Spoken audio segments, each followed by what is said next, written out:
Hey everybody, welcome back to the channel. As always, it is very good to have you here.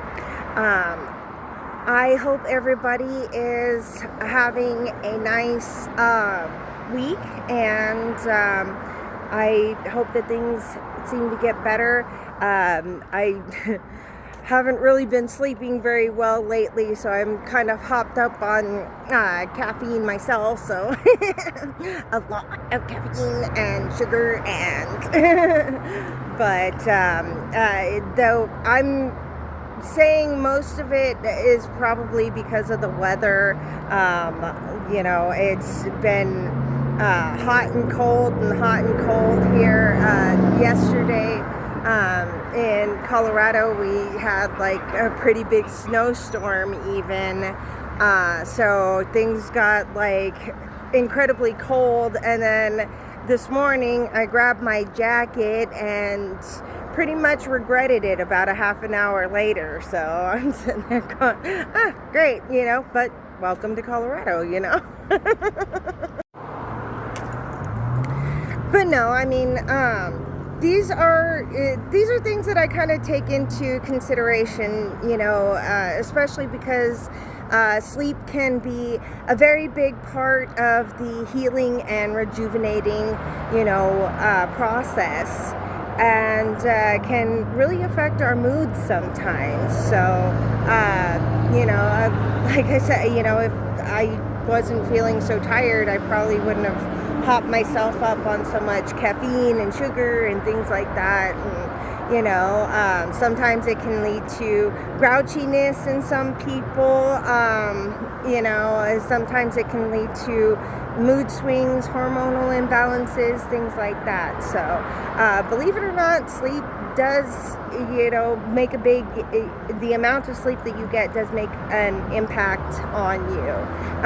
Now, that's not to say that you should force yourself to sleep, because I've found that my aversion to authority doesn't just mean to outside authority. Apparently, it's also when I try to tell myself to do something, I actually feel kind of a resistance to myself sometimes. I know, as weird as that sounds. It's funny because my manager was sitting there, and we've had this conversation many times before, and yet it never seems to change when he goes, "God, you're so weird." And I'm like, well, but I thought that was a job requirement. So, yeah, no, I like to do some deep thinking about these different types of things, as far as why I am how I am. And I was talking to a friend the other day about like introspection, and why I react the way that I do to certain things. And my friend Rhiannon told me something the other day that was incredibly insightful, that I really wanted to share with everyone. Now, Rhiannon is the friend, I've actually had her on my channel before, and we've done a couple of shows together, and she's incredibly beautiful inside and out, and I just absolutely love her. And her and I really get into these deep existential conversations, because I like to do that with all of my friends. And sometimes that's why you have to be selective about your support group, is because sometimes there are a few people that don't quite appreciate these existential conversations that I like to have. So, well, I mean, honestly, I feel like it's their loss. But she told me something the other day that she's been putting into practice, that she learned that every trigger is actually an unhealed wound inside ourselves. And so, I mean, there's been many a times that, I've even said this on a previous video, that I've stopped and thought, why am I reacting this way to this? You know, whether it be good or bad sometimes. But most of the time I find it helpful, especially when I react in a negative way. It's kind of like, okay, why is this upsetting me so much? And it really gets me thinking about like a lot of the unhealed wounds that I have.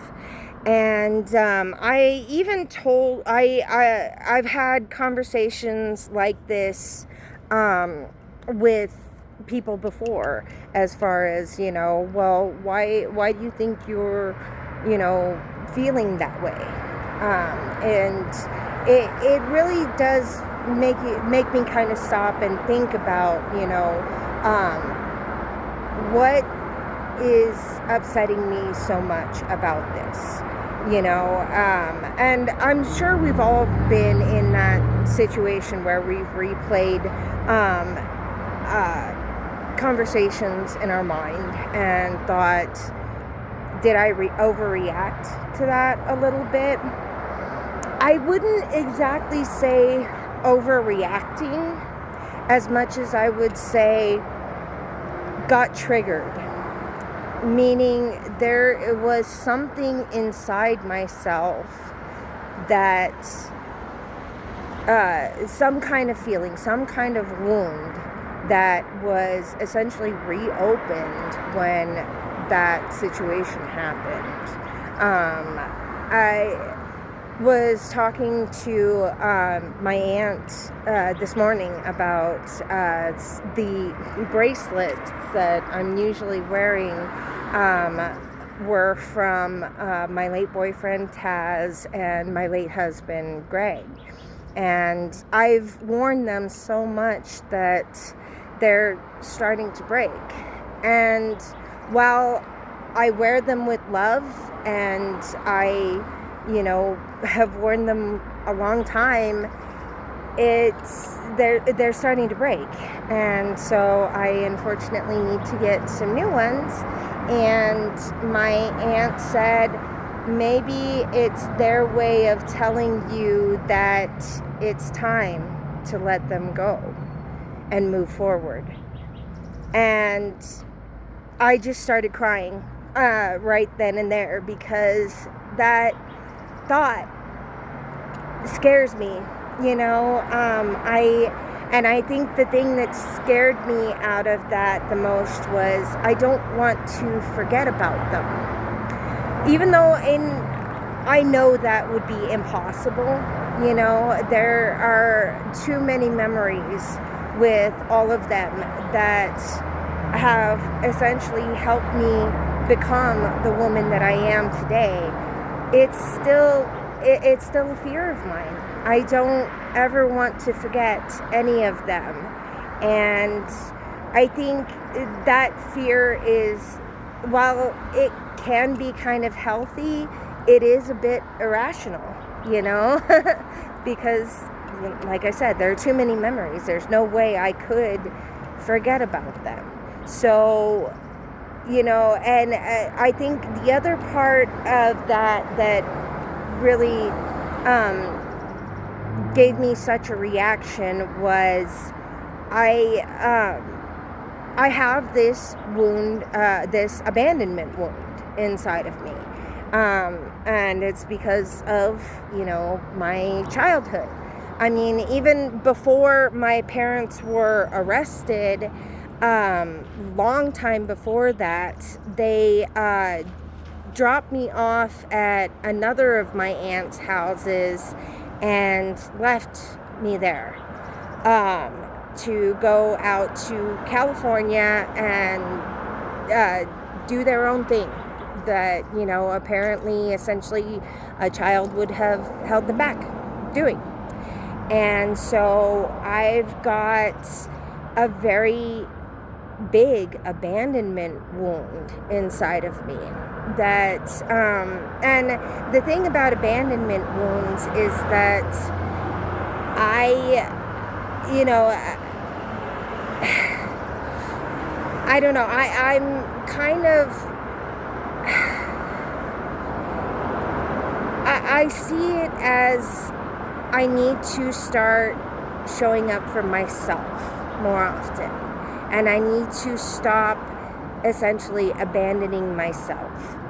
And one of the things that Aaron Dowdy suggests when he's, as he calls it, hot seat coaching, when he's one-on-one coaching, I kind of need to go back to that memory, that child part of me, and revisit it and tell myself the things that I would have liked to have heard back then. And I think this is a wonderful exercise in the book Healing the 5 Wounds of the Heart. I believe is the name of it. It's been a while since I've read it. I'm gonna have to dig that one back up again, actually. But in Healing the 5 Wounds of the Heart, the author suggests that doing that as well.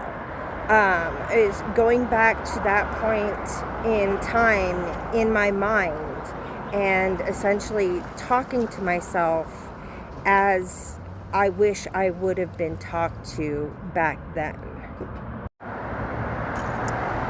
But I think that is,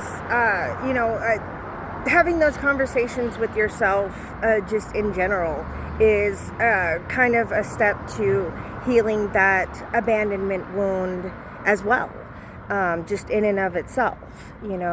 Showing yourself that you can be there for yourself is a very big step to that, because sometimes in life, as the saying goes, the only one you can really depend on is yourself. So I'm gonna start doing that a little bit more often, and taking the time to spend time with myself, but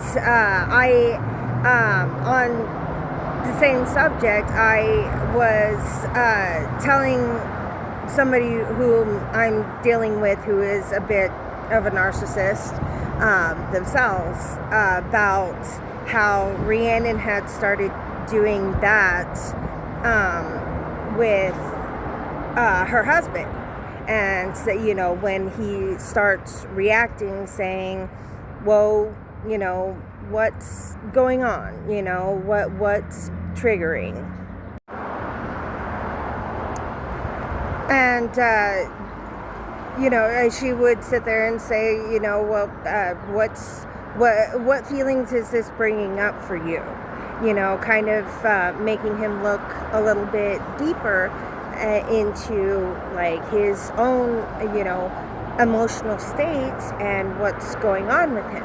And it's been doing wonders for their relationship. And as I was saying, the person that I was speaking to that is a bit of a narcissist, I told them about Rhiannon doing that, and it automatically made them kind of do a little bit of introspection themselves, and we were discussing like internal wounds of ours that hadn't been healed.